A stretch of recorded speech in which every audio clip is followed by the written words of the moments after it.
Assalamualaikum warahmatullahi wabarakatuh. Perkenalkan, nama saya Tripanca Septiroba, NPM 232010102360 dari kelas 1 NJ. Di sini saya akan menjelaskan materi dari kelompok 9, yaitu ahli waris yang terhijab.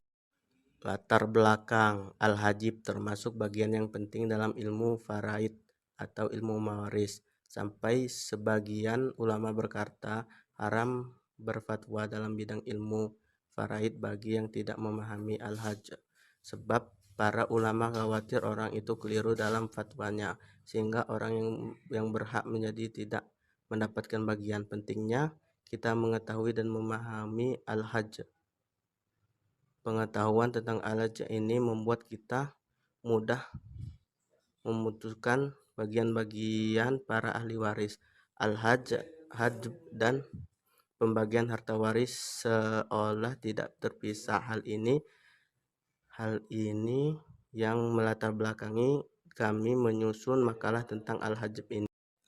Pengertian Al-Hijab. Al-Hijab terkadang ditulis hajb dalam bahasa Arab, berarti al-manu, mengandung makna terhalang.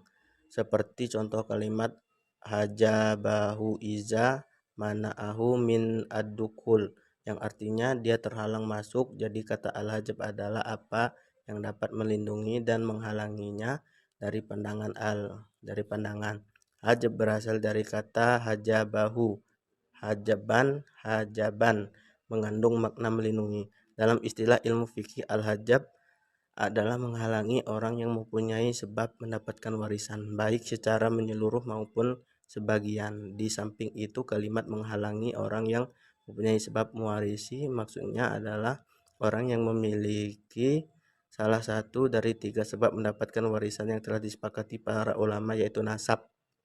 B. Macam-macam al-hijab. Dari berbagai literatur, ulama membagi hijab kepada 2 pembagian, yaitu hijab nakuhan, yaitu dinding yang hanya mengurangi bagian ahli waris karena ada ahli waris yang lain bersama-sama dengannya. Misalnya ibu mendapatkan 1/2 bagian, akan tetapi apabila yang meninggal itu mempunyai anak atau cucu atau beberapa orang saudara, maka ibu mendapatkan 1/6. Jadi hijab makahan ini adalah hijab yang mengurangi bagian ibu dari jatah yang seharusnya 1/3 menjadi 1/6, disebabkan oleh adanya anak atau cucu atau saudara yang mewajibkannya. Hijab hirman, yaitu dinding yang menjadi halangan untuk mendapatkan warisan karena ada ahli waris yang lebih dekat hubungannya dengan seseorang yang meninggal dunia itu.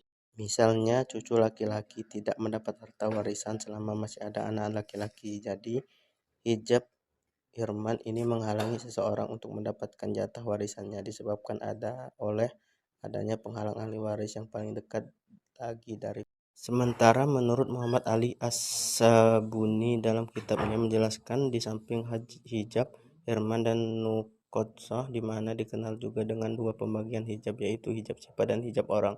Kategori hijab yang di dalamnya terdapat pembagian hijab hirman dan hijab qudson.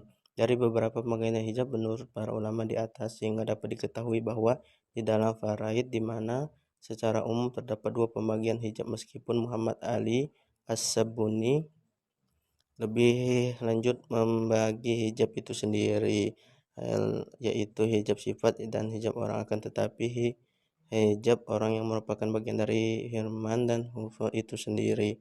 Sementara menurut Ahmad Syahwal, pembagian hijab terdapat 2 bagian, yaitu al-hujub bil sifat, al-hujub bi asahi karena orang lain, yaitu al-hujub bil wasfi, berarti orang yang terkena hujub tersebut terhalang dari mendapatkan hak waris secara keseluruhan, misalnya orang yang membunuh pewarisnya atau murtad, hak waris mereka menjadi gugur atau terhalang. 2. Al-hujub bi as-sakhi, yaitu gugurnya hak waris seseorang dikarenakan adanya orang lain yang lebih berhak untuk menerimanya. Al-hujub bi as-sakhi terbagi menjadi 2.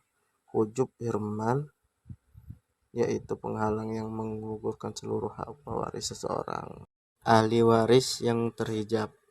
Ahli waris kelompok laki-laki, 1 cucu laki-laki, 2 dari anak laki-laki terhijab oleh anak laki-laki, 2 cicit laki-laki terhijab oleh anak laki-laki dan cucu laki-laki yang lebih dekat, pendinding yang jauh. 3. Datuk kakek. 4. Bersaudara laki-laki. 5. Beribu seibu sebapak. Ke-6 itu sebapak. Ke-7 seibu. 8. Anak laki-laki dari saudara laki seibu sebapak terhijab ahli waris laki-laki lebih dekat seperti anak laki-laki atau cucu laki-laki bapak. Kemudian saudara laki-laki atau saudara perempuan dalam kondisi tertentu. Yang ke itu sebapak terhijab oleh ahli waris di atas termasuk anak laki-laki dari saudara laki-laki seibu sebapak. Yang selanjutnya saudara laki-laki dari bapak seibu sebapak dan sebapak terhijab oleh anak laki-laki, cucu laki-laki, bapak, kakek, saudara laki-laki lebih dekat ataupun saudara perempuan dalam kondisi tertentu.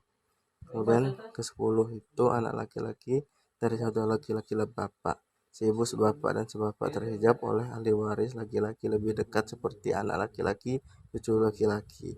Yang ke-11 laki-laki yang ahli waris kelompok perempuan, 1 anak perempuan tidak ada sama sekali yang menghijab, 2 cucu perempuan, anak perempuan dari anak laki-laki, 3 terdinding atau terhadang oleh anak laki-laki yang mengamalkan, 4 seashabah karena, 5 ibu tidak ada yang mendinding atau menghalangi, 6 nenek ibu dari ibu, 7 nenek ibu dari bapak, 8 saudara perempuan seibu sebapak terdinding atau terhalang oleh anak laki-laki cucu laki-laki.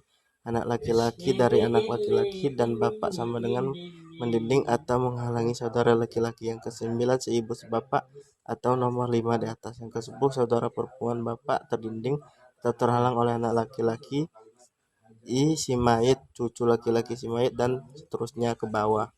Kesimpulan, hijab waris dalam hukum waris Islam ialah perbuatan atau keadaan atau juga melakukan suatu tindakan yang dapat menggugurkan hak seseorang untuk menerima warisan walaupun sebab-sebab dan syarat-syarat sah mewarisi.